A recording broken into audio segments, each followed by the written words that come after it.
Jan, you ready? She's always ready. Always ready. She's got her own chair here now. She hopped out of my lap. She's just sitting in the chair. All right, let's get started.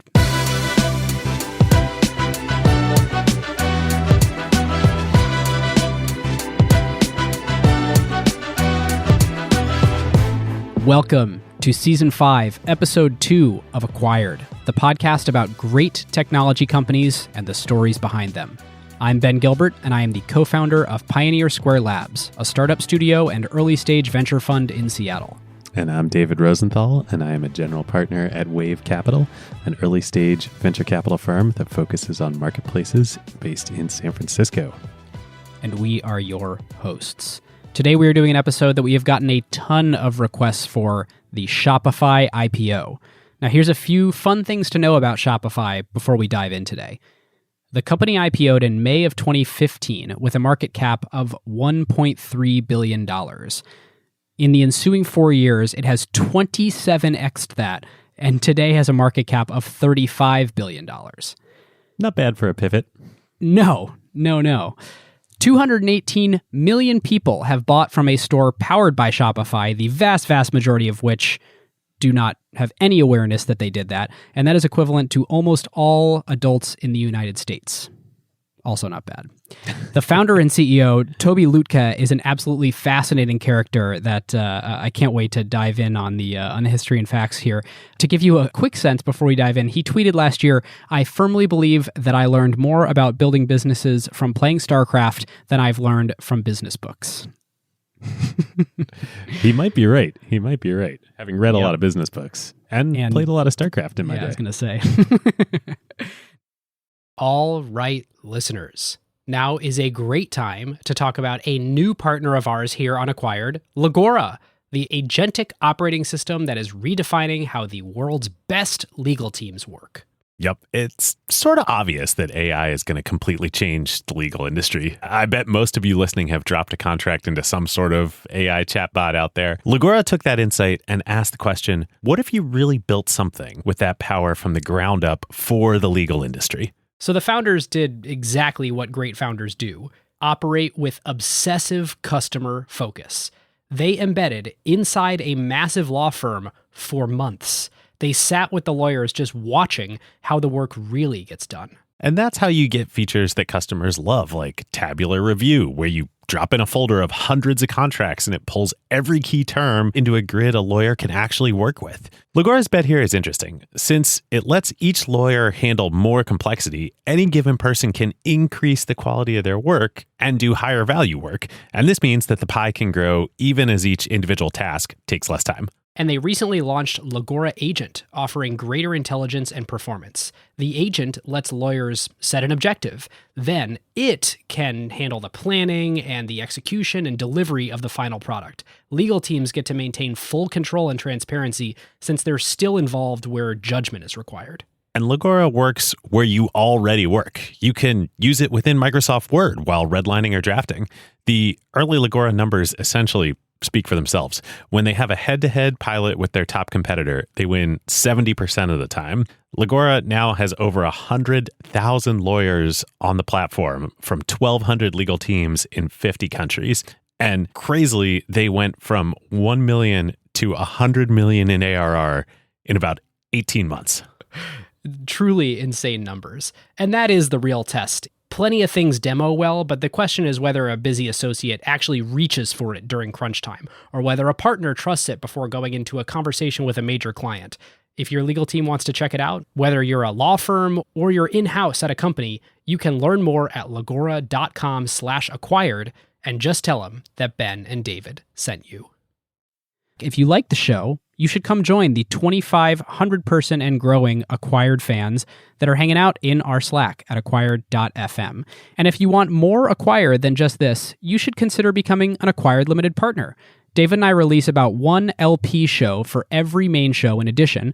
And we use those episodes to go deeper on company building topics. Now, I was really excited about how our last episode turned out, where we dove into Series A and how it is a way different thing than it used to be, how valuations are very different today than what they were, sort of what's market, what's not market, what determines market, how did we end up here, and all of this sort of tying into what we think the next major technology wave will be and when it will get here.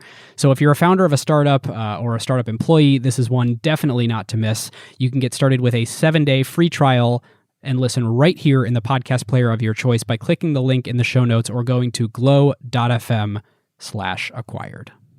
All right, David, I think we are ready to hit it. Are we ready to do this? Let's do it. All right, let's blast off. So, Ben, as you alluded to, you cannot talk about Shopify without talking about its co-founder and CEO, not its CEO at founding, but co-founder and now CEO, Tobias Lutke. So who is Toby? Toby lives in Ottawa, Canada now with his wife and his children because that is where Shopify is headquartered, where their world headquarters are, and where he co-founded the company. However, he was not born there. He, I believe he's a naturalized Canadian now. I think he's a Canadian citizen, but he's born. He's German, right? In Germany. He was born in Koblenz, Germany, which is a town about halfway between Cologne and Frankfurt. Toby, when he was growing up, he was quite the precocious young man. His parents gave him a Schneider CPC when he was 6 years old. And a Schneider CPC. Yeah, what is that? Was a computer. It was, to the best of my understanding, roughly like kind of the German equivalent of the Commodore 64 that helps place things. So this would have been 1986. Toby received this, and he was enamored. And he was enamored with two things about it. One was that he could program it and hack it and build things for it, and he could take it apart and put it back together and add hardware to it. But the other thing he was really enamored by, you already foreshadowed, Ben, was he could play video games on it. And so he started playing a lot of video games on his Schneider CPC and presumably future upgraded computers as well. So much so that by the time he was kind of 11 or 12, he was taking the games that he was playing on there and he was hacking into the code and he was rewriting the games. I don't know if he was writing to cheat or make it easier or build his own levels or just it was like Minecraft before Minecraft. In another world, he could have been Notch.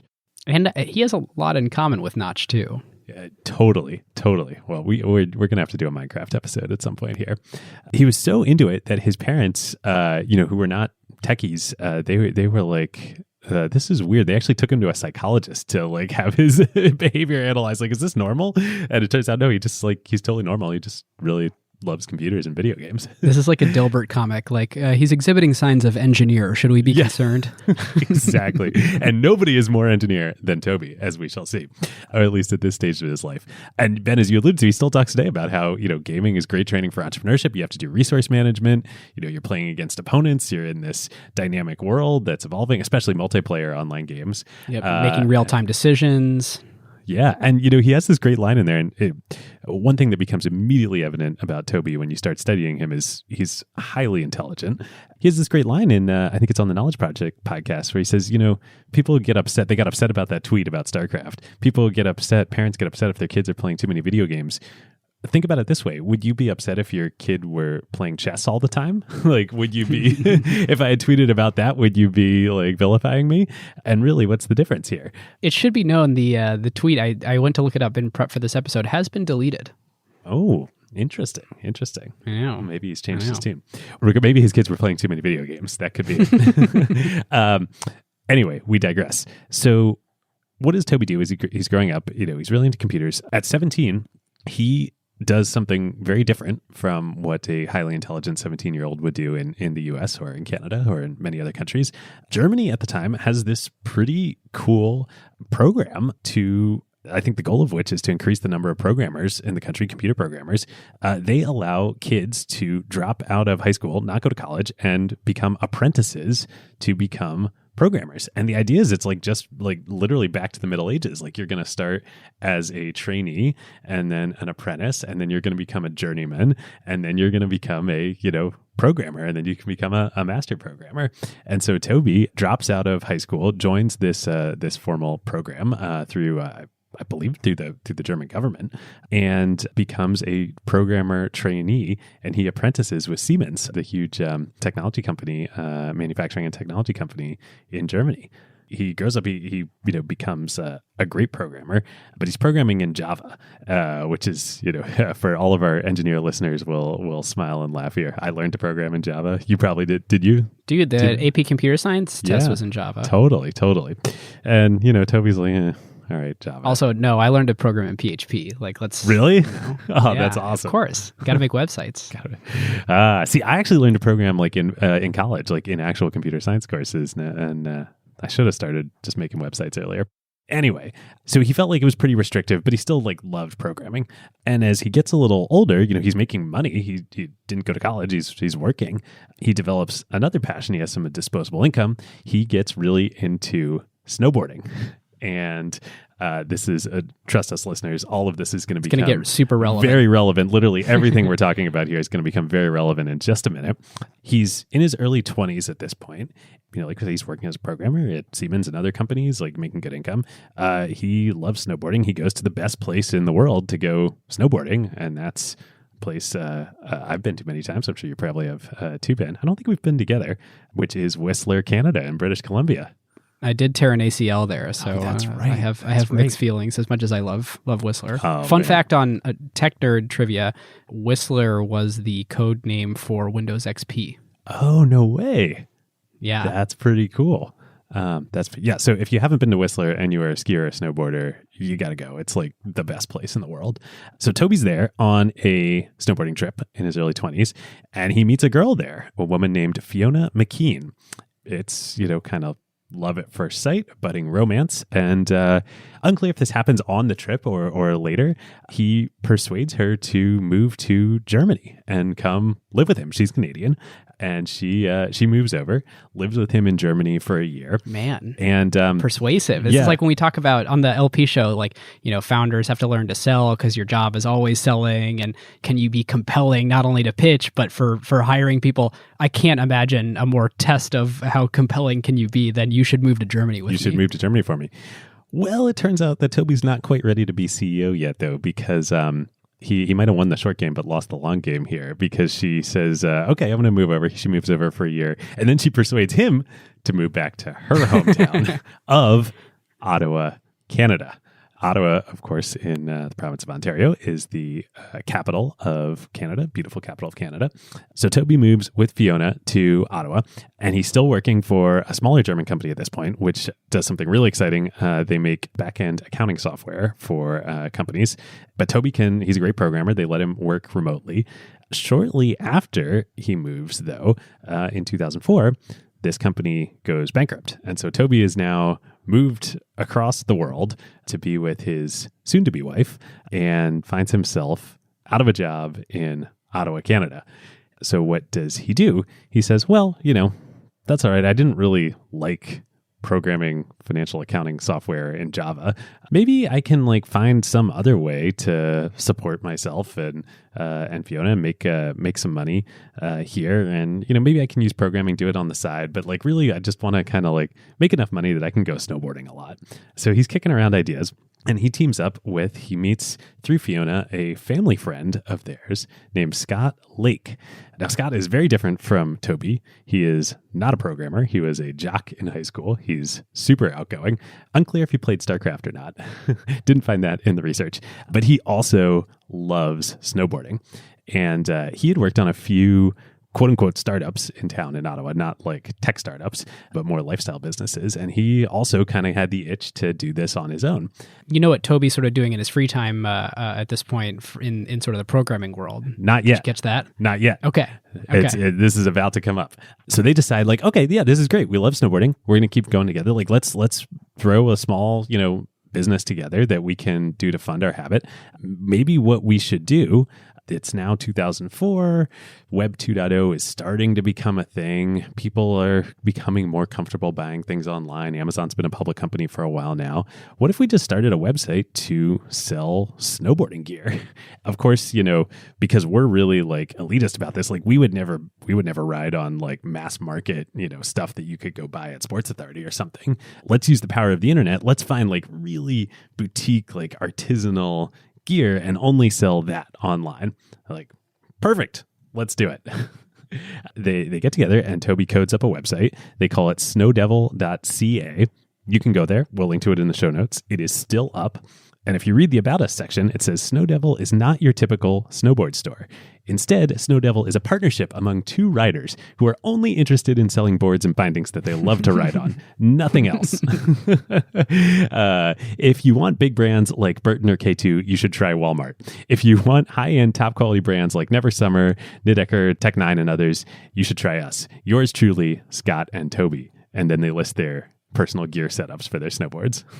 Now, the funny thing, if you go to this website, is they talk a big talk about how refined their taste is, but the website looks like absolute crap by today's standards. Totally. It's like there's some mismatch there when you're looking at it. But 2004 is a very different time on the web. Yeah, totally. Well, and so why do we tell this whole story? Two reasons. One, because it's super fun and just part of the lore of what becomes Shopify here in a sec. But also it's just like kind of amazing, this whole like this hipster ethos of like, we're going to curate like the best artisanal like, brands and sell like, what is Shopify powering today? All of these D2C brands and Instagram commerce, and like it all comes back to this same kind of ethos. They were way ahead of the curve here. So in the process of setting this up, Toby, of course, is CTO of the company. Scott is CEO of newly formed Snow Devil. Toby is in charge of putting the website up, and he gets it up. Like, he's a great programmer, but it's super hard. He has to go find all of these various tools to like actually get like a shopping cart and checkout and inventory and manage everything. And he's using tools like OS Commerce and Yahoo Stores and like Miva, and they're like, this is just not. He says, all those systems made my skin crawl. This is a quote from him because of how bad they were. And just at that very moment, as he's putting this site up, he gets an instant message one day. And real quick, before we dive into this chapter, do you know the history of Yahoo Stores, David? No, I don't. So Yahoo made an acquisition of a company in 1998 for $49 million that became Yahoo Stores. Do you know what that company was, or who the founder was? Was that PG's company? It was ViaWeb. No, ViaWeb. Oh my God. Wow. Yep. Of course, Paul Graham of who would go on to found Y Combinator. Man, I didn't realize ViaWeb became Yahoo Stores. Yep. Like many acquired episodes, the internet was a very small place when all this was getting going. Oh my goodness. It's just crazy. It's just crazy. Well, so get this. Toby gets an IM from a friend who's also a programmer right around this time in 2004, and says like, hey man, I found out about this new web development framework. You should really check it out. It's called Ruby on Rails. Like, it's just getting started. There's this guy, David Heinemeier Hansen. He works at this place called 37 Signals. They make this thing called Basecamp. It's like pretty cool software. And they make it in this really obscure programming language called Ruby but they've built this framework for using it for the web. It's called Ruby on Rails. You should check it out. These guys are like, too good for PHP. Yeah. Ben, if only you had started coding in Rails, then, maybe there would be no acquired. You too could be CEO of a $35 billion public company right now. So Toby says like, okay, cool. Like, I'm going to check it out. So he starts a side project, just hacking on Rails. And he does what many, hackers were doing in these days. He decides he's going to build a blogging system. So he builds an open source blogging content management system for the web. He calls it Typo. And it like kind of blows up. It gets over 10,000 installs of people running their blogs, hosting their blogs using Typo. And Toby becomes pretty well known. He gets in touch. He meets the 37 Signals guys. Yeah, he meets David. He meets Jason. And he ends up joining them, not joining 37 Signals, but he becomes a core contributor to the Rails open source framework. The funny thing is, if you go to Toby's LinkedIn, this is still like in his about is like 3 lines, and one of the lines is about the creator of the Typo weblog engine. It's just great that this guy's running a $35 billion company, and that's still a big pride point. Yep, I mean that's Toby. So of course, what does he do next? As you can imagine, he's fully enamored of the Rails framework, and he's just been through this terrible experience setting up Snowdevil, the backend for Snowdevil. He says well, shoot, I'm just going to rewrite all of that from scratch and do it in Rails, and I bet I can rebuild our store and not use this crappy software that Paul Graham wrote and have it work pretty fast. So he does, and within 2 months, he's completely written the backend for Snowdevil, and they have their own custom commerce engine that he's built in Rails that is powering the store, and it's way better than what he had before. Somehow he and Scott start talking about this, and they're like, wait a minute, we've got this snowboard site. You just built this thing in Rails that you can easily plug in and do the backend. This was hard for us. Maybe we could make an even better lifestyle business if instead of selling snowboards, we sold software. And better margins. We don't have to deal with shipping. Well, different kind of shipping. So yeah, they do that. And they're like, okay, let's shelve the snowboarding project. We can use it as a demo site, which it still is today for Shopify, and start working on this software. So they spend a year and a half working on the software. Toby is a perfectionist, wants to make sure it's right. And of course, a big part of that is actually commercializing this. It's one thing to build your own software for your own site. It's another thing to make it plug and play for commercial availability. And they have some money saved up from their sales at Snowdevil. Toby and Fiona move in with her parents. They raise about $200,000, mostly from Fiona's dad and from Toby's uncle, who himself was an entrepreneur who had immigrated to Canada. They use that money and they bring on a programmer that Toby knew named Daniel Wynand. And he joins the team, and he's considered a third co-founder of the company now. And he ends up taking over design. He's a programmer, but he's really interested in design. And he helps design this product and make it really easy to use and install, and has a huge contribution to this first version of the product. And I believe still to this day, I believe in interviews, Toby has said he has veto power on any feature of that is wow. built at Shopify. That's power.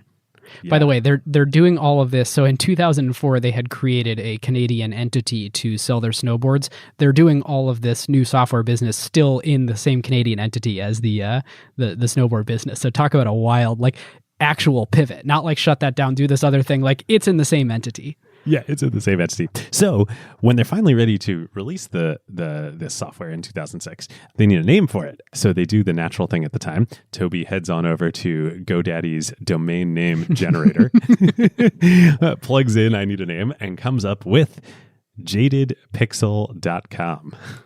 Really rolls off the tongue. Really catchy.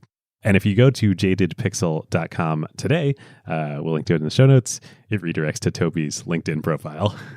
Yes. So then in 2006, they would formally rename the company from its sort of nameless Canada Ltd. It was Entity 4261607 to formally, in 2006, call it Jaded Pixel Inc.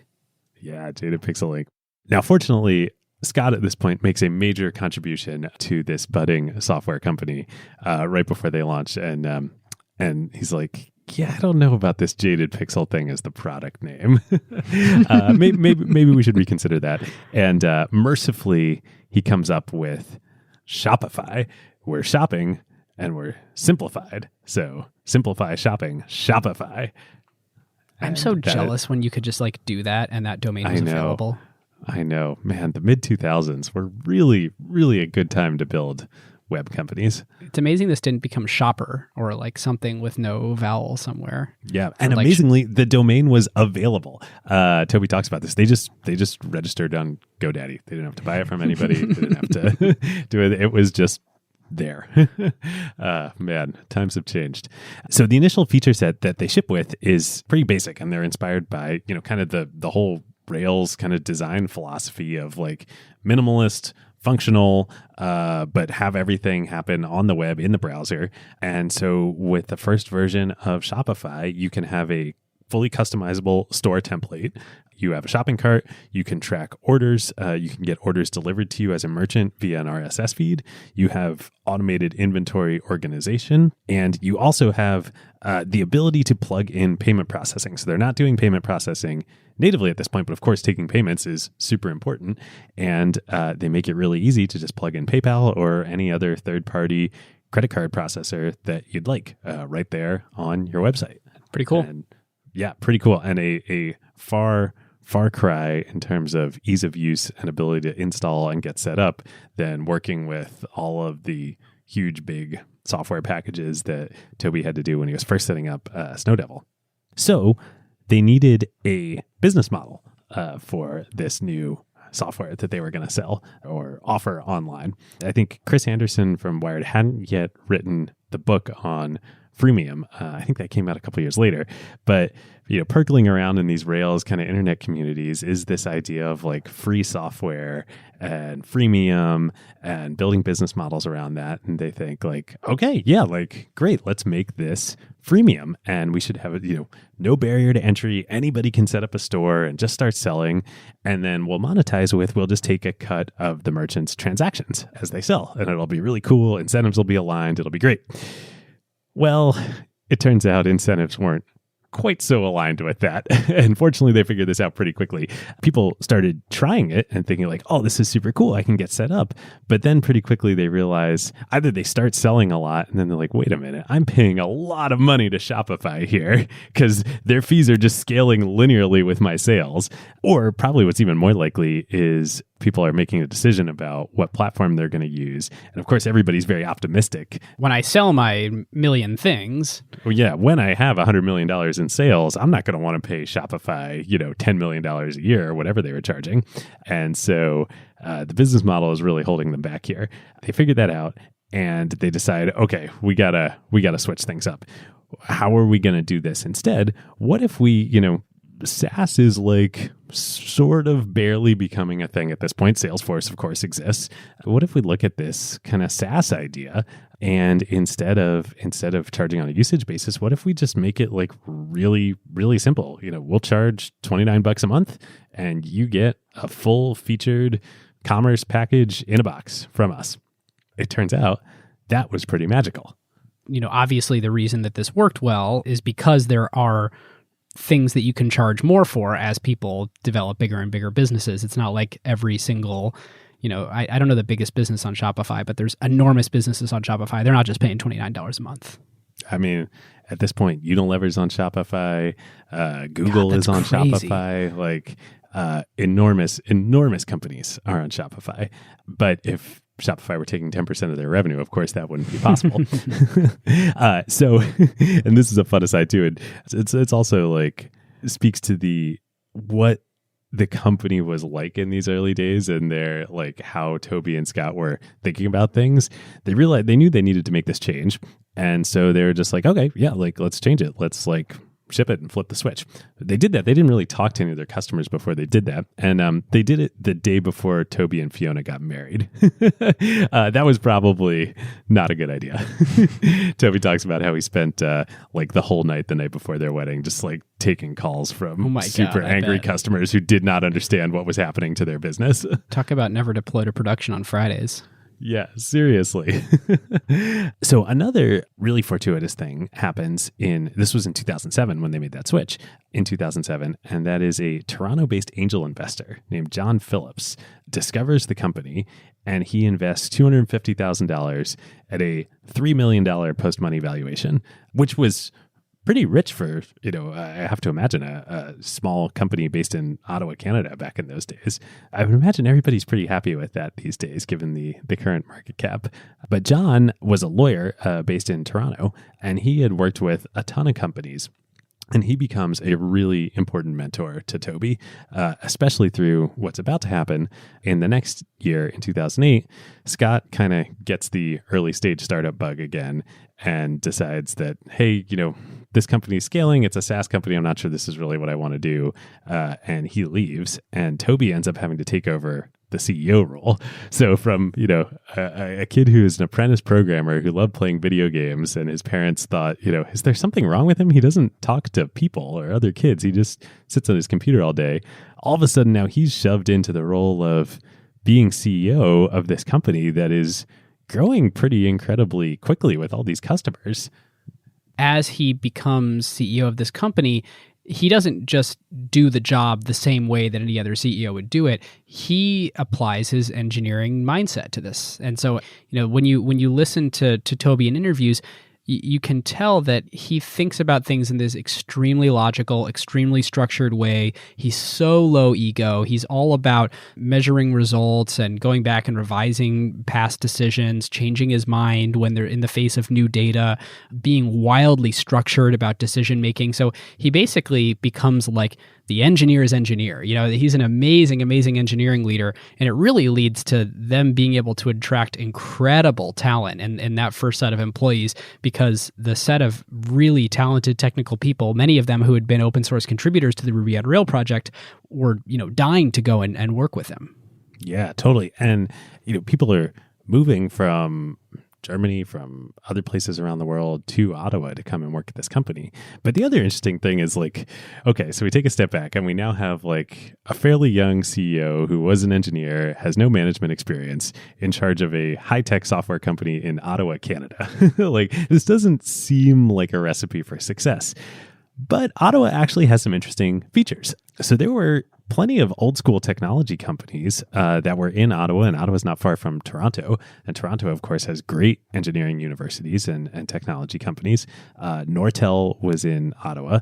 There were a few chip companies in Ottawa, but there was nothing interesting happening on the technology front there until Shopify came along. And so all of a sudden now here's this at least in highly software. In software, yes, and on the software technology front. And I think Nortel had fallen on hard times by this point.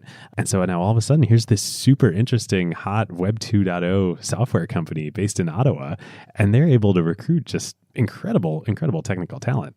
You joked, Ben, about Toby being the engineer's engineer as a CEO. So all this is happening, and he was really wrestling with what do we do about this? We're growing. Should I raise venture capital? I think the market opportunity for this is big and getting bigger. Should we tick into being a kind of a growth company and put fuel on the fire? And he wasn't sure, and so he decided, I'm going to run a test. And the company had become cash flow positive in 2008 with about 10-ish employees. They made over $1 million in revenue in 2008.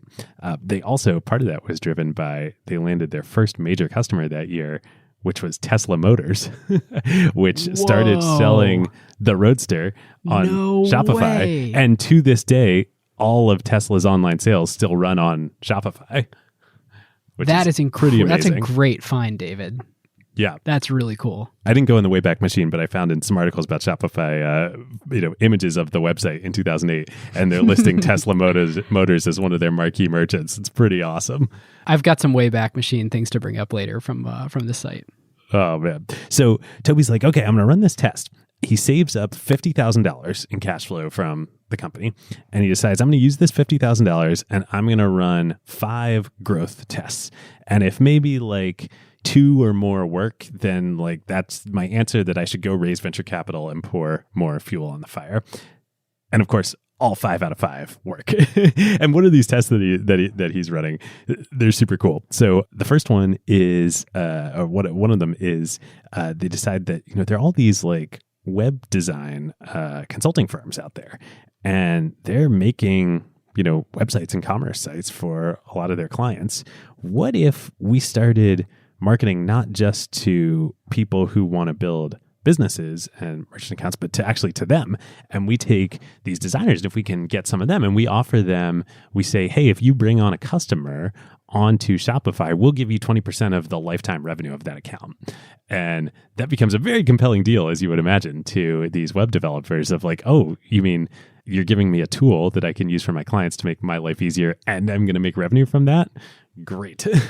That brings in a ton of customers. If you think about the way that this is sort of born of the developer community, it makes so much sense. I asked David Zager, who's our head of design at PSL, and he used to run a design and dev agency and did for years and was part of this program. And he sort of smiled when I was like, yeah, back in 06, 07, 08, they were doing really well. They were getting distributed through a lot of these web development agencies. And he just smiled and he was like, yeah, they had this sweet referral program. Yeah. And it's so funny because amazing. like today we would describe that in sort of the like enterprise SaaS world as like channel sales. Like, of course, these people who are going to be building 30 to 100 websites a year for people who want to sell on the internet, you want to be their vendor of choice and you want to figure out some relationship with them. But it was so pioneering at the time. Yeah. So the next test is even more fun. They launch what goes on, becomes like kind of a sort of internet sensation. They launched the Build a Business competition on Shopify. Do you remember this, Ben? No. Do you remember the partner that they run this competition with? I do not. None other than Tim Ferriss. No way. Yeah. Tim becomes an advisor to the company, and Tim's like, hey, people love competitions. What if you gave away $100,000 to the team that builds the biggest business within a X month period on Shopify? And Toby's like, 100,000, like, I don't have $100,000. I can't give away. And Tim's like, trust me, you'll make it back. And I hear Tim Ferriss is pretty good at growth marketing. Yeah. They launched this contest together, and they get over 1,000 new merchants signing up to the platform just through this contest, and it generated over $3 million in revenue across those new stores. Wow, which is pretty good ROI for that $100,000 growth investment. I'd write those checks all day. Totally. And then what probably becomes the most important thing that they do during this time, in June 2009. They ship the Shopify platform.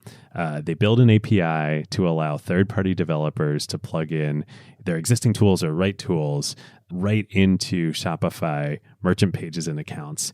And this really takes everything to the next level. Because again, if you think back to like building in Rails, it's very like minimalist, functional, design-oriented frameworks, and that's what Shopify had always been.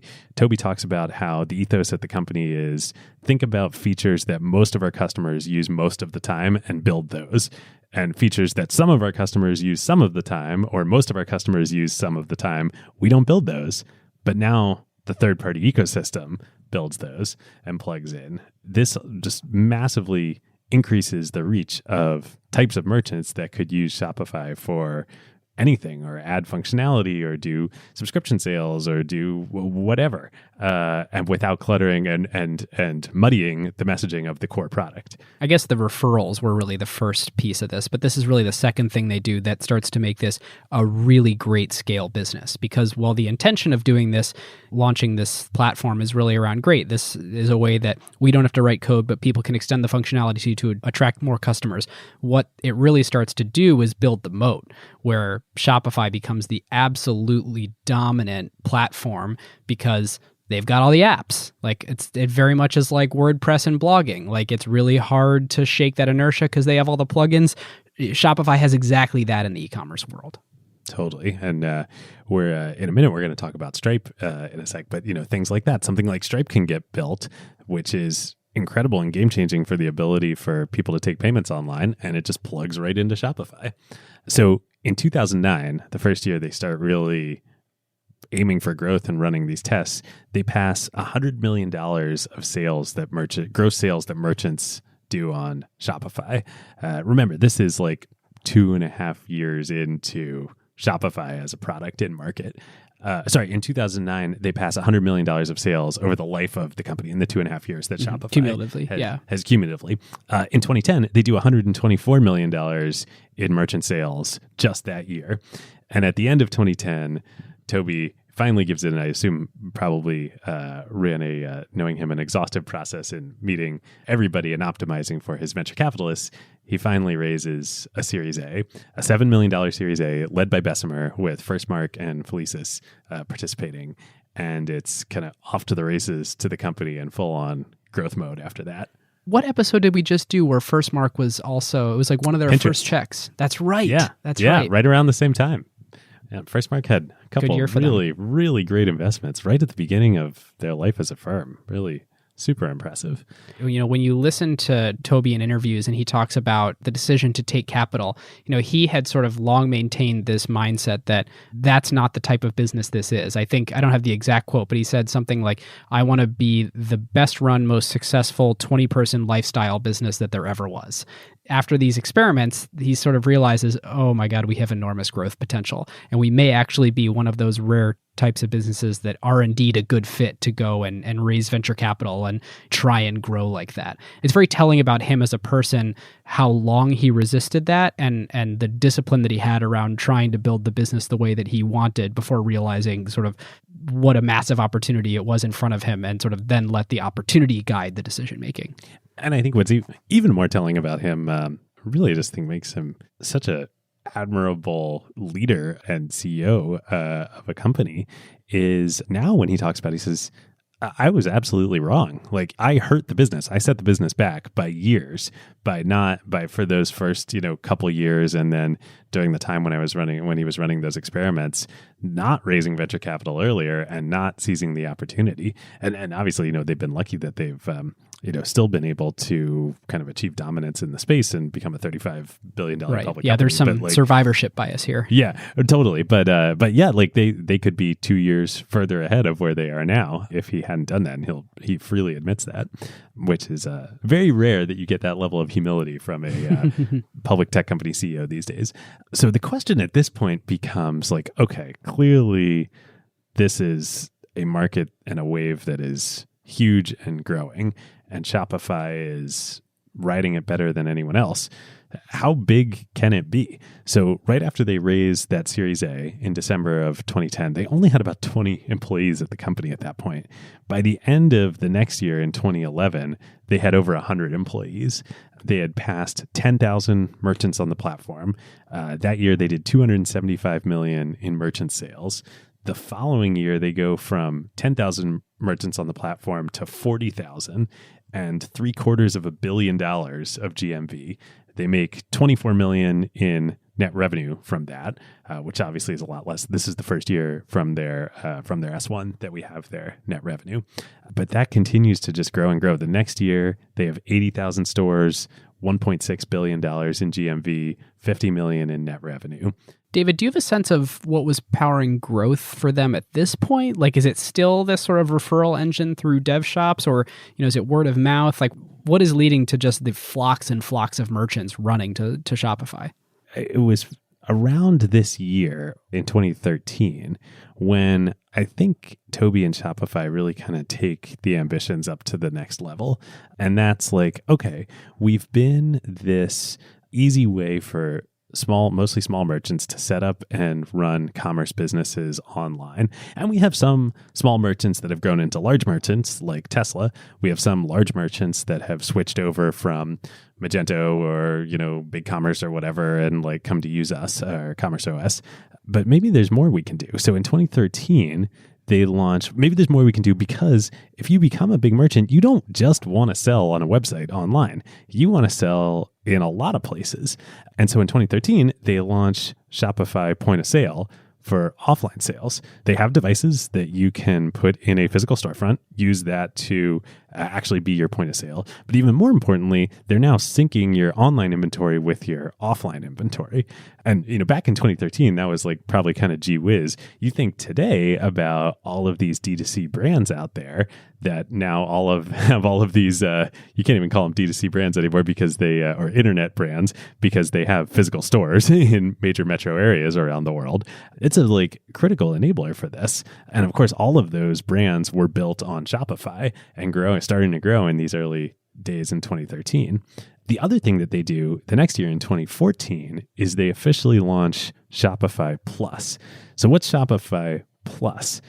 It's basically the enterprise version of the core Shopify product. And I think it was really interesting that they segmented this out as it's a completely different business segment in a different office. It's based in Toronto, not in Ottawa.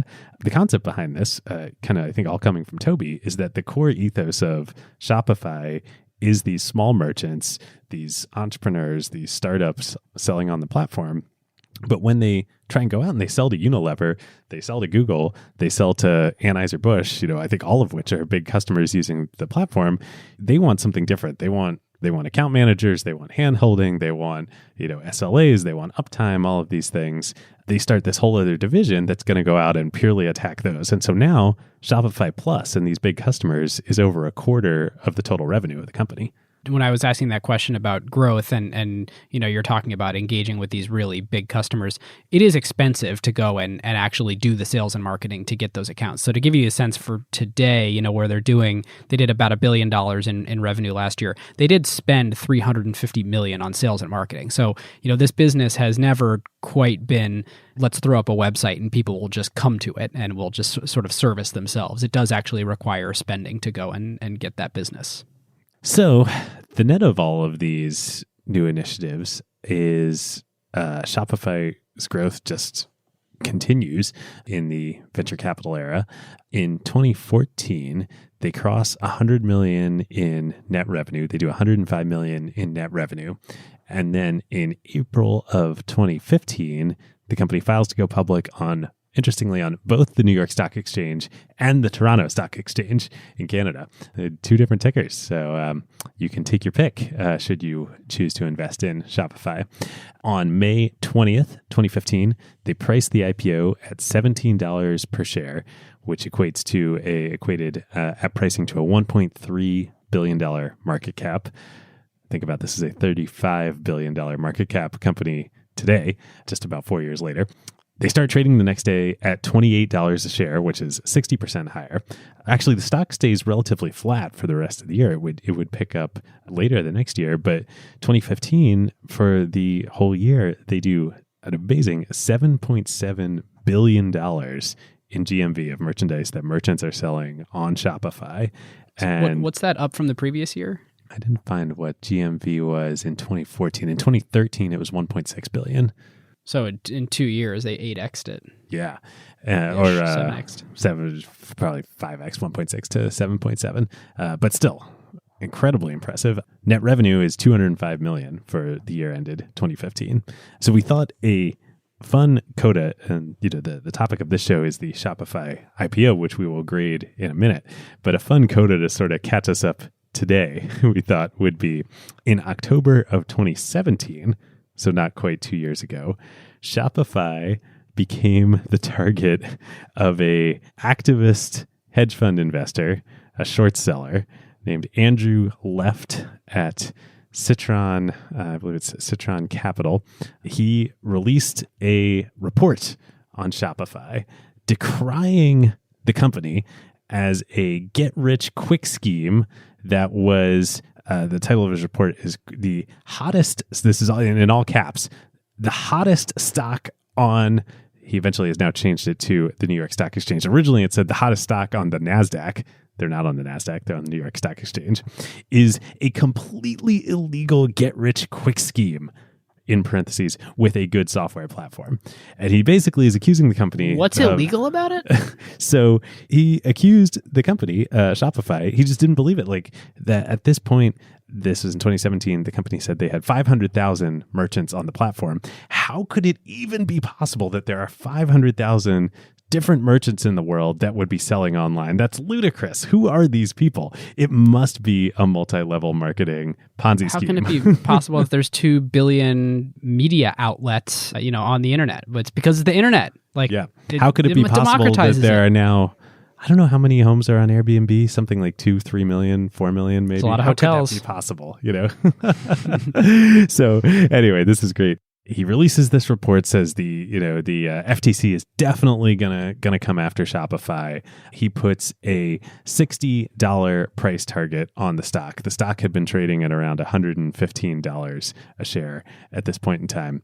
6 months later, the stock is, so we're now in spring of 2018, the stock is trading in the mid $120 a share. So okay, he didn't do so hot on his shorts here. It was at 115 before. It was at 115, so it was roughly roughly yeah. flat at this point. So okay, it's not down. He's not doing good on his short position. Fast forward a little bit further to April of this year of 2019, just a few months ago. The stock is now trading at $205 a share.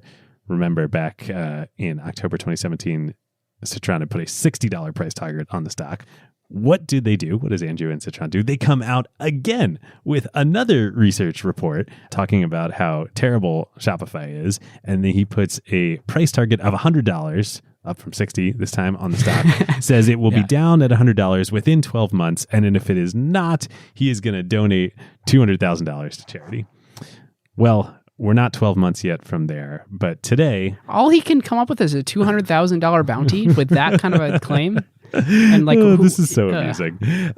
Today, on July 31st, 2019, the stock closed at $317 a share for a $36 billion market You just cap. wait till it hits 60, David. I know. Well, we're going to do our narratives and bulls and bears here in a minute. And certainly, no doubt it is an expensive stock right now, but an illegal get-rich-quick scheme that is probably a not an accurate characterization of this company. Yeah. All right, listeners, now is a great time to tell you about a longtime friend of the show, Vanta. AI has scrambled the whole security picture. It used to be that you proved that you were secure once a year, an audit or a static PDF, then everyone would nod and you're done. But in an AI-first world, that doesn't hold up anymore. Yep, your risk surface changes every week now. A vendor turns on an AI feature or someone writes in a new model without telling IT, and your posture is different than it was last week, let alone at your last audit. Vanta's own research found that around 70% of companies have this quote-unquote shadow AI running with no security review at all. Right. And that's where Vanta comes in. They're the leading agentic trust platform, meaning they've built the thing that closes the gap. And the way that they close that gap is Vanta Agent. Think of it as a GRC engineer, that's governance, risk, and compliance, except that it's software and it doesn't sleep. It finds the issues, drafts the fixes, and cuts the time that you'd spend on vendor assessments in half. In half! Which is exactly why more than 16,000 companies today run on Vanta. Companies like Ramp, Cursor, and Snowflake all stay audit ready and catch the risks that crop up between audits across every vendor, every AI tool, the whole environment. And that's the real value. Trust has to be continuous now, which is why Vanta automates your security, your compliance, and the work to earn and prove trust. We're huge fans of Vanta over here, and literally hundreds of acquired listeners have become Vanta customers at their companies over the years. So you can get $1,000 off Vanta at vanta.com/acquired. That's VANTA.com/acquired for $1,000 off. And just tell them that Ben and David sent you. Well, let's do it. Let's dive into narratives, and let's do this a little bit differently than we normally do. Listeners, David and I were talking before the show. For companies like Facebook, we felt that it made a lot of sense to do the bulls and bears sort of in the press leading up to the IPO. I think Uber was really exciting to do this. Shopify was less of an interesting media darling at that point, but now is really starting to heat up and get a lot of coverage. And so I think the interesting thing is, what are the bull and bear cases to make about the stock now? So it's interesting. We just went through, this whole acquired history and facts of the company. And there was one other company that some listeners out there might be wondering, man, why didn't Ben and David talk about a company that I usually think of when I think of Shopify and I hear people talking about it, and that is Amazon. One would think if we had just spent an hour talking about the rise of e-commerce from 2004 to today, the company would be Amazon that we were talking about. Yeah. Well, let's start with the bear case here. It's relevant for both the bear and the bull. All of this is great. And certainly you can't take anything away from the incredible business that Toby and Shopify have built over the last 13 years. But isn't Amazon going to just take over all of e-commerce? Why are people going to be selling on their own channels anymore when eventually everything's going to end up on Amazon and they're going to have the best fulfillment, the best delivery, and the best pricing and everything? What do these 800,000 merchants do not selling on Amazon third-party sellers and selling over on their own .coms powered by Shopify? It makes no sense to me based on what everybody is saying about how dominant Amazon is. Yeah. And then you look at the price of Shopify. They did about $1 billion in net revenue last year. Which puts it at 35x trailing 12 months revenue. Yeah. Which also, by the way, I mean, to take a step back and talk about, they ended 2015 with about $200 million in net revenue. 3 years later, they end 2018 with $1 billion in net revenue. That's incredible growth. But yeah, like that's a very expensive stock. Amazon is cheaper than that. Why shouldn't I buy Amazon instead of Shopify? And rarely do you hear Amazon is cheaper than that when people are talking about valuation multiples based on any company metric.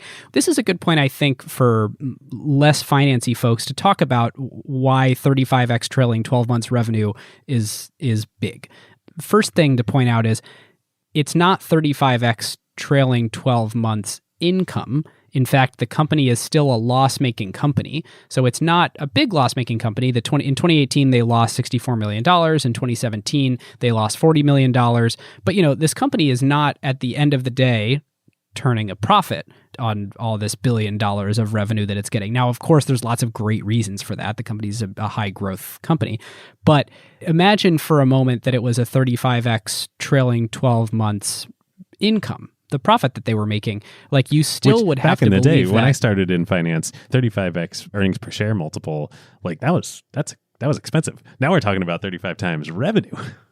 Right. Like you would still have to believe that this valuation is correct, that, if you were to do a discounted cash flow, so all the future years left of income that stock was going to generate discounted to today, that it would be worth 35 times as much as it's making now. And so, that's still a big leap to make. Who knows what the world's going to be, let's assume, which is a stupid thing to assume, but just for a moment that they're not going to grow anymore, which is what the entire thing's predicated on. There's 35 years worth of cash flows that we're going to account for. Oh, and it's not even actually the profits, it's the revenues. So like it starts to give you a sense of why, like, wow, this is really being valued, not only that it has a ton of growth in front of it, but that, they're really going to find a way to turn this corner, and they're effectively break even right now. This net loss is so small relative to revenue, but that they're going to find a way to flip that faucet and start becoming a very profitable company as well. If we were to, this is going to be very apt. We were to channel our one of our recent CEOs of one of our recent subjects here at Acquired, Eric Yuan at Zoom. He would say the price is too damn high, which is ironic because, of course, Zoom itself is also trading at an extremely high revenue multiple right now. So it's extremely expensive, the stock. But then there's also there's this Amazon question out there. Like, how could you justify paying such a high price for a company that is, competing in the same category as Amazon and is more expensive than Amazon? So I think unless you have anything else on the bear side. No, I'd please paint me the picture. Let's flip to the bull side. And actually, I think for me, the topic here is still Amazon. So Toby has this really great quote in one of his interviews where he says, look, if you assume Amazon is going to eat retail of everything that has a barcode on it, and basically you kind of need to have a barcode to sell on Amazon. The question then is, what happens to everything that doesn't have a barcode on it? Like, is Tesla going to sell on Amazon? Are upstart D2C brands going to sell on Amazon? Like, maybe they will. And actually, you can now on Shopify sell, they have a plugin to Amazon. You can easily sell on Amazon from Shopify. But I think there's a lot of stuff out there that isn't going to sell on Amazon. Yeah. And I think the way that I think about this is sort of timing, that this company, the market for people selling things directly on the internet, or let's expand and say selling things directly both on and off the internet, actually expanded dramatically in the years after their IPO. Like we're in this era where, people want to sell things in a bunch of different ways, in subscription methods, using a strong storytelling component, using a strong brand component, all these things that Amazon is not good at. It makes sense. And I don't mean not good at in a tactical way. It's not like, oh darn, they just couldn't hire the people to figure the dang thing out. It's a structural problem. Amazon.com subordinates the brands of the products. Exactly. You don't when you're buying from a third-party seller, like David, can you name one third-party seller that you've bought from on Amazon in the last year? They come in an Amazon I think they all box. have a lot of LLCs in Yes. them. But yeah, okay, so right, this is like, so we're saying like, okay, what doesn't have a barcode? What's not going to sell on Amazon? It's this. It's Instagram brands. It's quote unquote D2C internet brands. And you can think what you will. And, personally, I feel like there's so many out there and it's probably overhyped and like, just like hashtag millennials, everything. But That's a direct David Rosenthal quotes, ladies and gentlemen. Hashtag millennials, everything. There we go. But, Toby also talks about this in the same talk. He's like, look, Kylie Jenner launched a cosmetics line a couple years ago, and she launched it on Shopify. And she has her audience. She sells to her audience. Her audience is primarily on Instagram, other, social media properties as well. But most of what she's doing is selling on Instagram. It's estimated that Kylie's cosmetics brand did over $300 million in revenue last year. They have 7 employees at the company. They don't sell on Amazon, at least as far as I know. I didn't check, but I'm pretty sure they don't sell on Amazon. So the question is like, okay, yeah, there's going to be a lot of stupid, millennial brand startups that raise a lot of money out there and go bankrupt. But there's also going to be some companies that become really big, huge companies that are just fundamentally architected in a different way and have direct relationships with customers. And Shopify is the platform that they use to manage all that. Yep. And if you look at the way this ends up manifesting from a metrics perspective, there's 2 things that increased after their IPO. Their sales efficiency increased as revenue continued to increase, which is kind of crazy. Like their return on sales and marketing spend actually got better, even though the company's revenue was growing. So if you were sort of saturating your market, that would go down because you're reaching worse and worse customers. They're still accelerating into product market fit, or at least as of some data that I was looking at from 2016, still accelerating into an expanding market. And the ACV continues to grow. So that's the average customer value, basically the amount that any given Shopify customer is spending or giving to the company is growing at about 14% a year. So it's not even like, oh man, we onboard someone and then, or if you take the average across all of our merchants, any given merchant is increasing their business with us. And that's things like going from regular Shopify up to Shopify Plus, which I think goes up to $2,000 a month, probably even more than that for the big accounts that they're directly managing. And then that's also, the other part of Shopify's business that we haven't talked as much about, we alluded to Stripe earlier, is through both the platform and third-party services available on Stripe, as well as things like Shopify Point of Sale and other products that they offer. They do make money per transaction. It's not like the original business model where they're just taking a flat percentage of every transaction that you make as a merchant, but they're revenue sharing with Stripe, for instance, when Stripe is powering internet payments for their customers.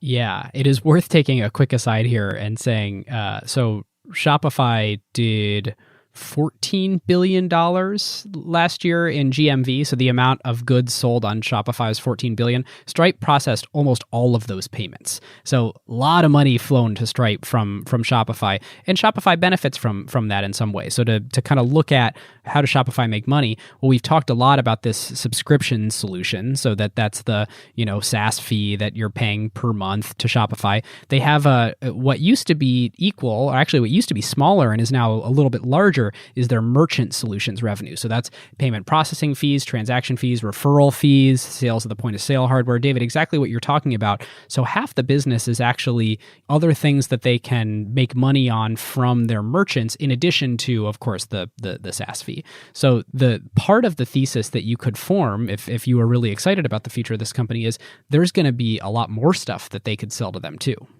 Mm-hmm. A lot more stuff.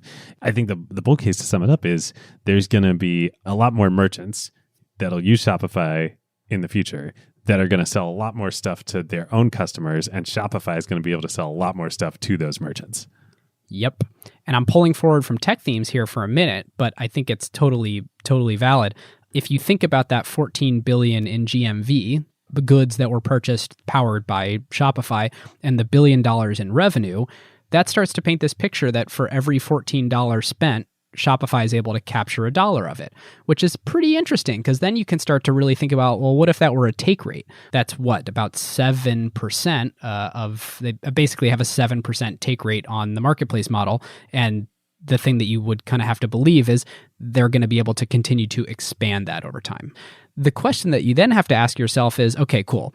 Let's assume that it keeps growing and they keep getting more and more and more customers, more merchants onboarded to this thing, and that TAM is indeed expanding.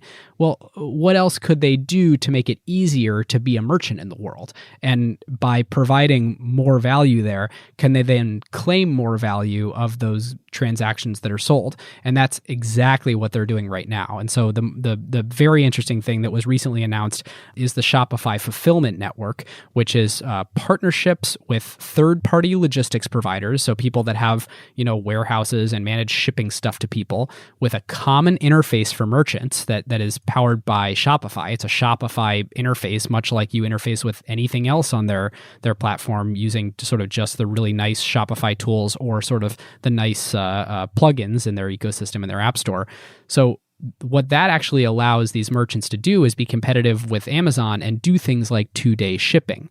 But importantly, and this is where this sort of sits on the fence between bear and bull, this is very different than Amazon's approach. So with Fulfillment by Amazon actually owns the warehouses. So if you're a third-party merchant, you're saying, cool, I'm going to use FBA. Amazon controls the whole stack and they own the warehouses. So from a business model perspective, Shopify's way is great because it's asset light. It's software margins, baby. I love it.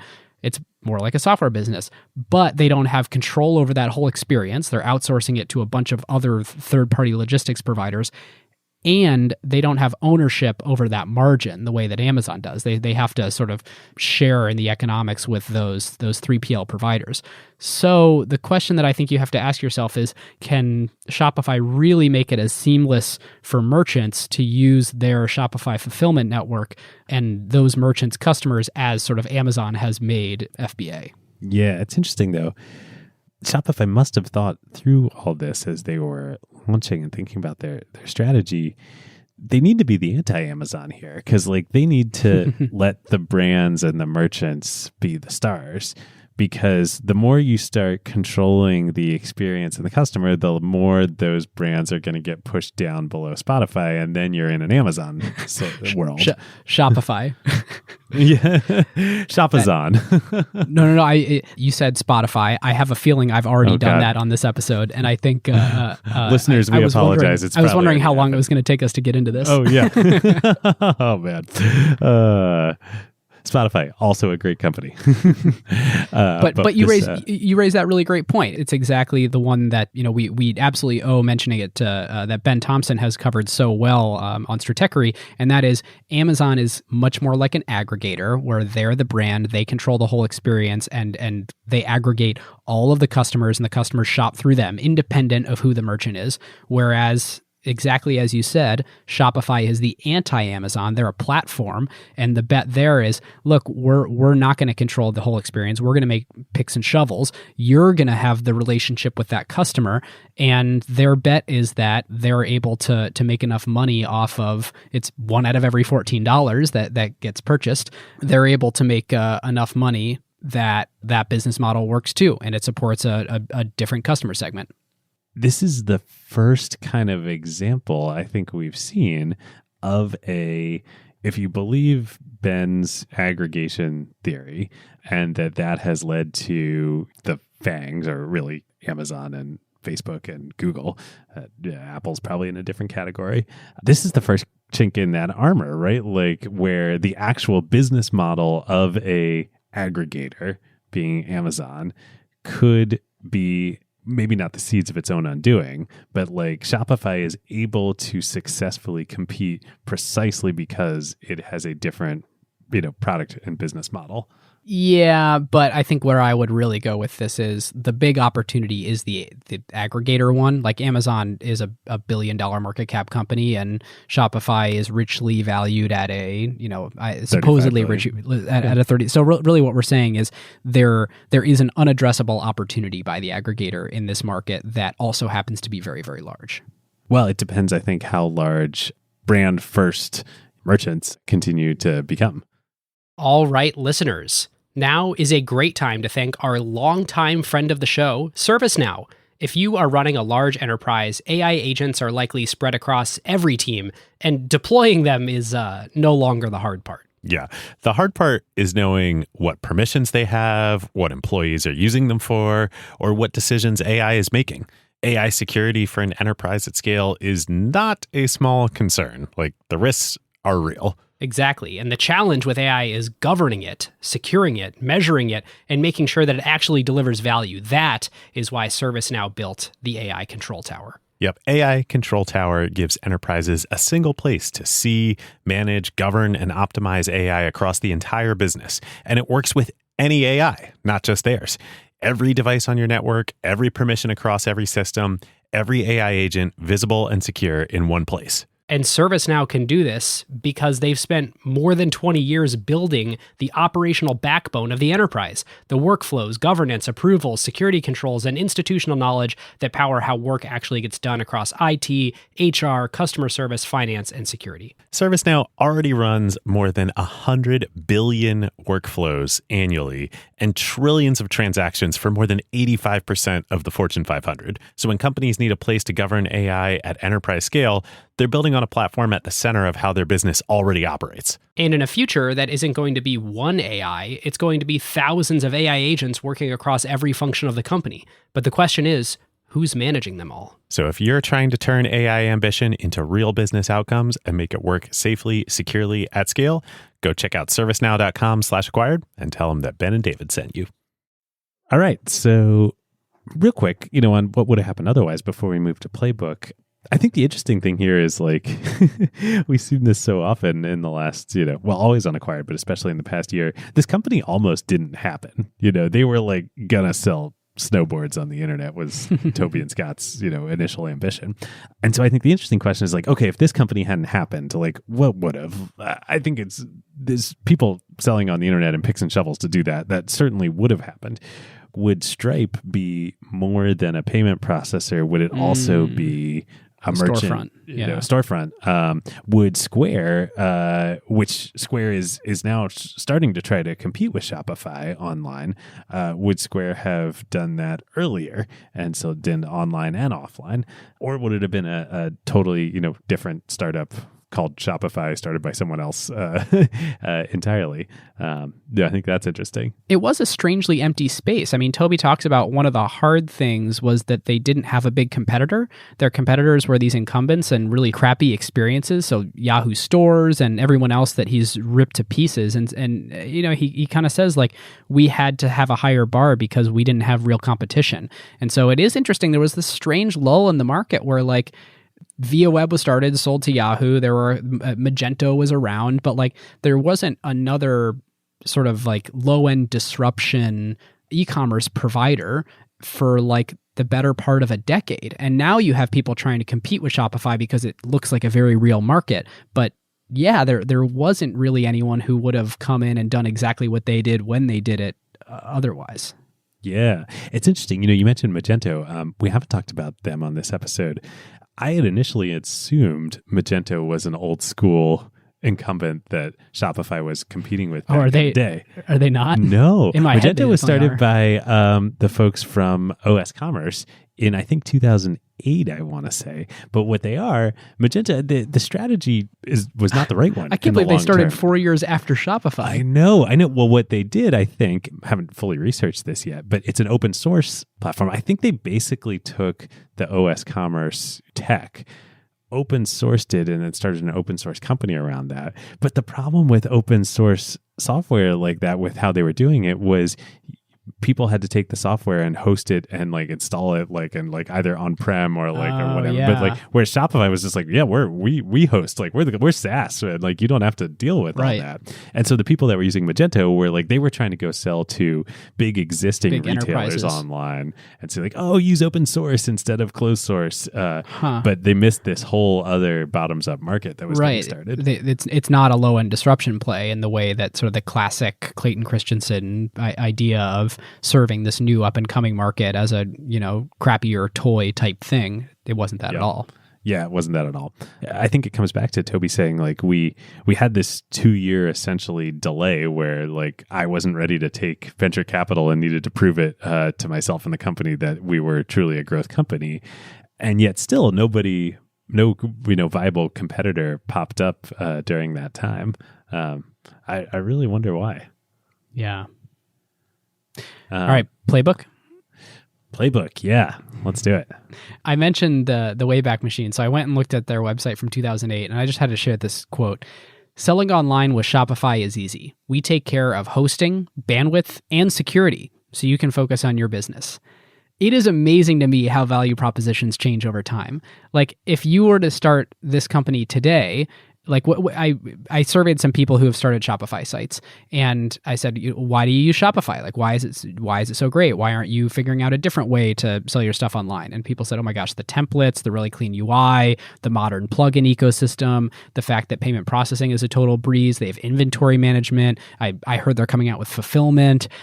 And like in 2008, the way that they were billing it was security, hosting, and bandwidth. And I think it's just amazing that you serve the needs of your customer as they grow, and as your market grows. Totally. Well, back to what we were just talking about with Magento. Back in 2008, like hosting was man. If you and I wanted to start a store selling acquired T-shirts, and we had to spin up a server and install a Magento package, like, oh my, oof, we wouldn't do that. I mean, we haven't even made it to install or set up a Shopify store. So yeah, right. Maybe this episode will inspire us.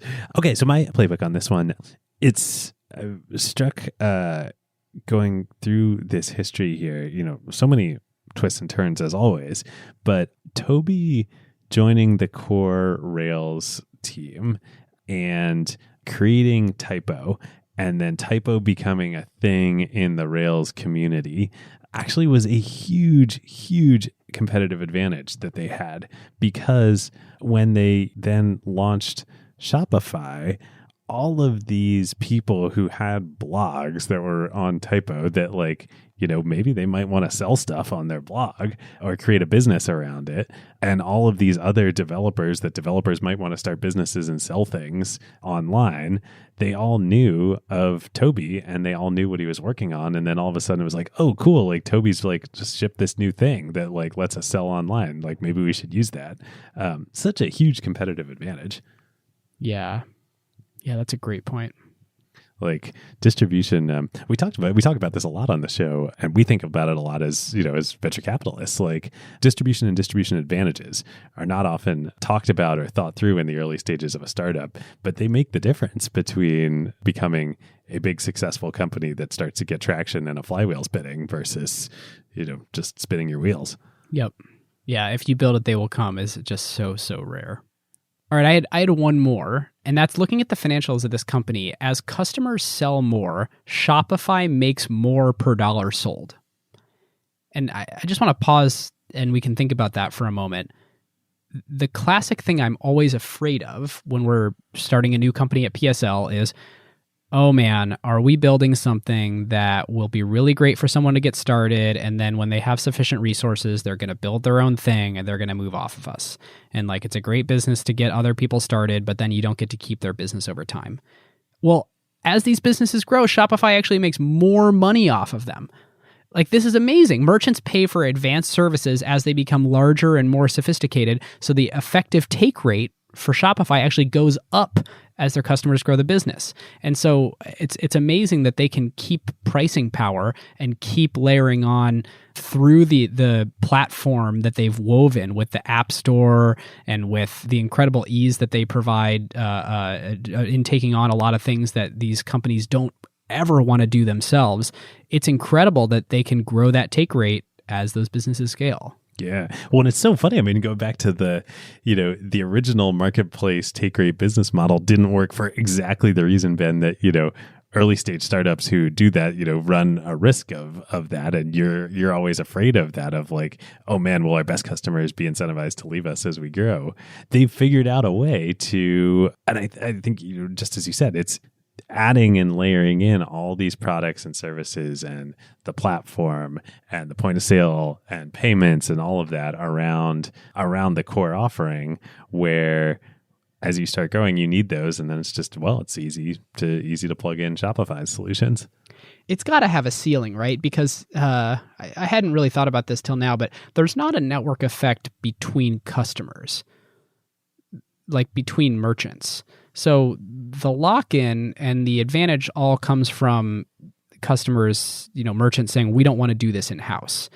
I think the thing that's allowed them to generate so much revenue and sort of expand as their customers expand is that is deceptively large and complex. The set of things that all these different plugins do, hosting and security and payments, like all this stuff is stuff people don't want to do. But like Apple would never host store.apple.com on Shopify. Like there is some ceiling for which above that you actually do have the resources to do 100% of it yourself, even including fulfillment.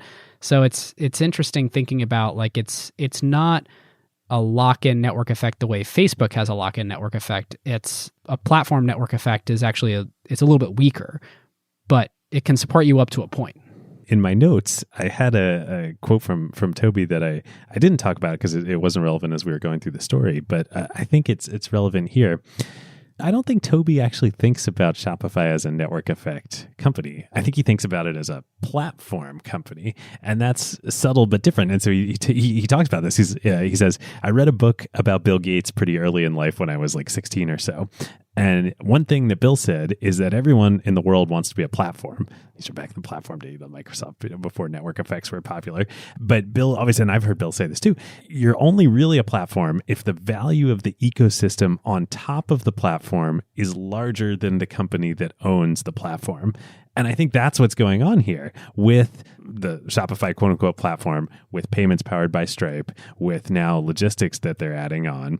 They're adding all of this value. So why do Shopify's merchant customers allow Shopify to take more percentage of incremental dollars over time? It's because the value that those merchants are getting from those services is greater than the margin they are giving to Shopify.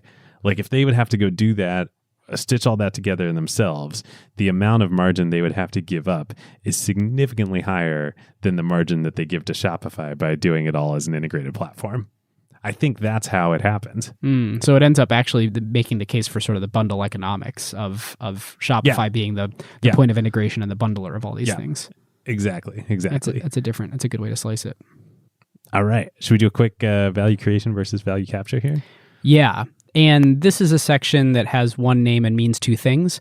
The first of which is, are they able to capture a good amount of the value they create? Certainly. I mean, we keep talking about this 1/14th number. The second thing that I think is interesting is value creation in the world on an absolute basis. So a value creation versus value destruction.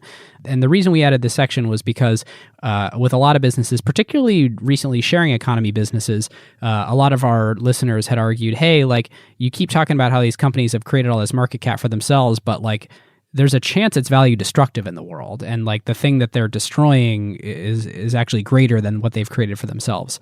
This is not at all the case in this company. Shopify has enabled so much innovation and so many creative entrepreneurs to become merchants and lower the barrier for entrepreneurship. I think it's undeniable that they have created net new value in the world. You'd really have to reach deep like Citron to argue that this is not net value creative to the world. Yep. Yeah, I'm 100% with you. Okay, let's grade the IPO.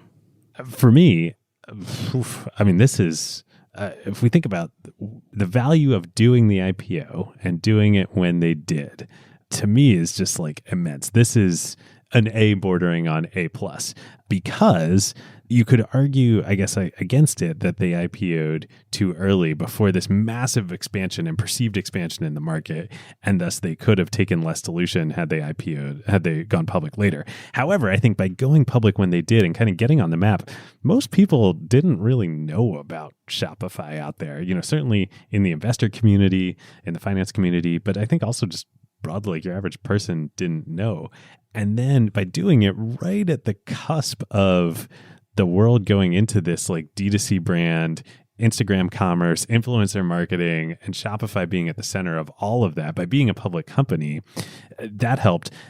Also, then on the other side of that, by Shopify going up into the Unilevers and the Googles and the big companies out there, being a public company certainly helped them on that and launching Shopify Plus, and that's now a quarter of the business.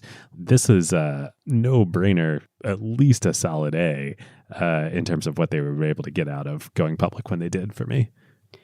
Yep. That's a great point. Then the only question is, did they make good use of the capital that they raised in the IPO? And sort of what did that allow them to do? I don't think there's anything magical about it. I think they spent it on sales and marketing and accelerated the growth of the company, and subsequently have done very, very, very well in the investor community, obviously, and then very well with customers too. So I don't disagree with anything you said.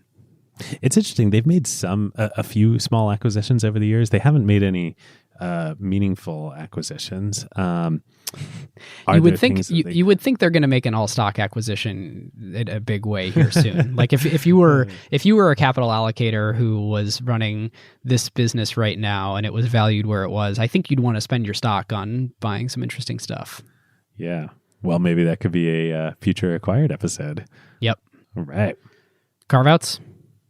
Let's do it. So I have two carve outs. The first, we've never done this on Acquired before, but our most recent investment here at Wave, Quota Pro, I spoke about them on our latest LP show. They are hiring for a bunch of roles, both engineers and for a head of product. They are a tech-enabled brokerage for scrap metal recycling. So if you talk about value creation versus value capture in the world, like they are literally keeping, metals of all types out of landfills.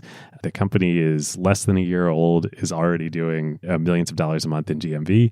They are hiring the technical team here in San Francisco to build up the back end. So the company is like, if you think about Flexport, if you think about Convoy or Uber Freight, like very similar type businesses, we're super excited to help them grow. So if you are either an engineer and want to work on a really early stage company in an exciting market that's growing quickly, hit me up in Slack and I'll send you on to the company. Or if you're an experienced product lead, ideally at a company like we were talking about, Uber, Flexport, Convoy, Lyft, we would love to talk to you about Quota Pro. Who would ever want to be a product lead at a fast-growing company started by, or invested in by David Rosenthal? Well, there could certainly be worse things out there.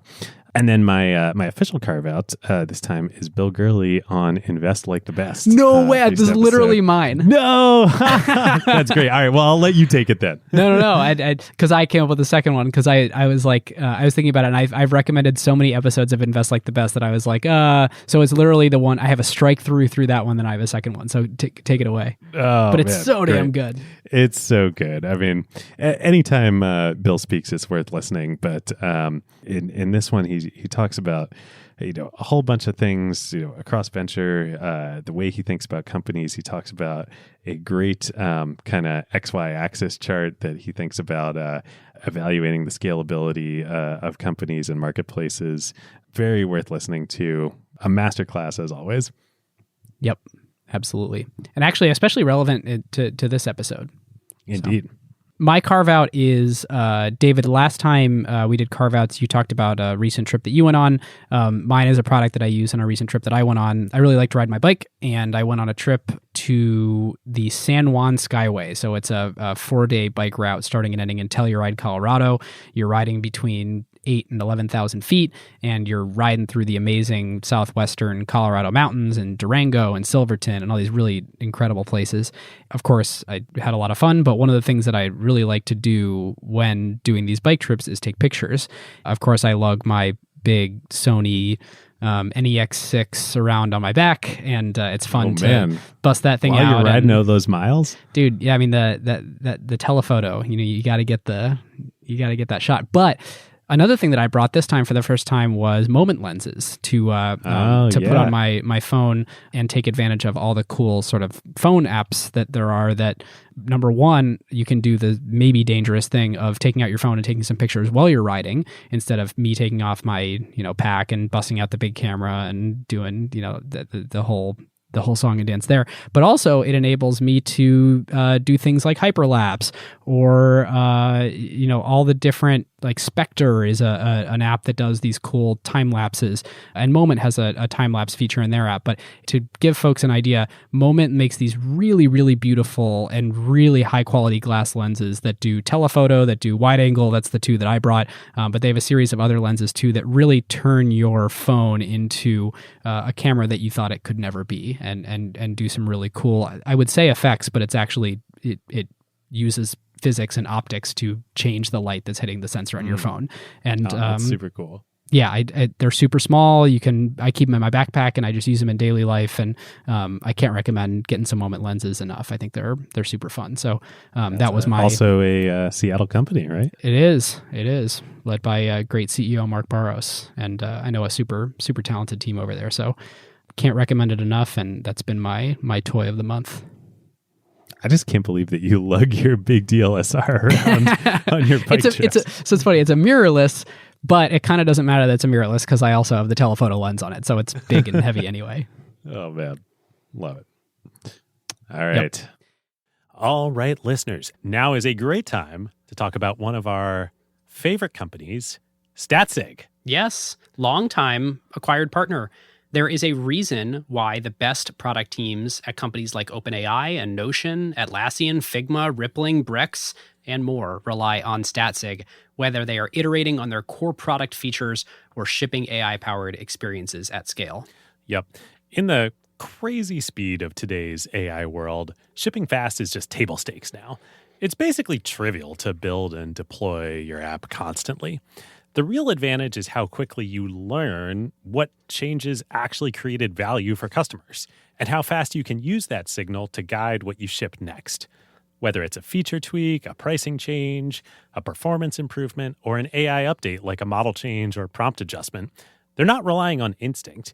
They're measuring what actually moved engagement, retention, and ultimately revenue. And as more teams build with AI, that learning loop becomes even more important. Building with LLMs introduces non-determinism into your product experience. The same input doesn't always produce the same output, and behavior can shift in subtle ways in real-world use. So doing offline evals will give you part of the picture, but you can really only understand the impact once your product is live with real users, and then you can measure how their behavior actually changes. It's very different than the way that you would ship features in a pre-AI world where you knew exactly what the software was going to do in production. Yeah, exactly.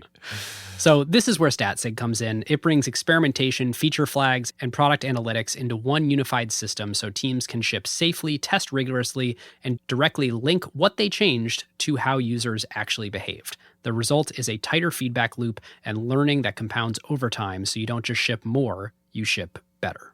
So if you want to make learning your competitive advantage, whether you're building new AI experiences or just evolving your existing core product, go to statsig.com/acquired to get started. All right, well, listeners, thanks so much. We hope you enjoyed this episode. If you want to become a limited partner, subscribing gets you access to our bonus show where we dive deeper into the nitty-gritty of building companies. To listen, you can click the link in the show notes or go to glow.fm/acquired, and all new listeners will get a 7-day free trial, and you can listen right here in the podcast player of your choice. So with that, we'll see you next time. We'll see you next time.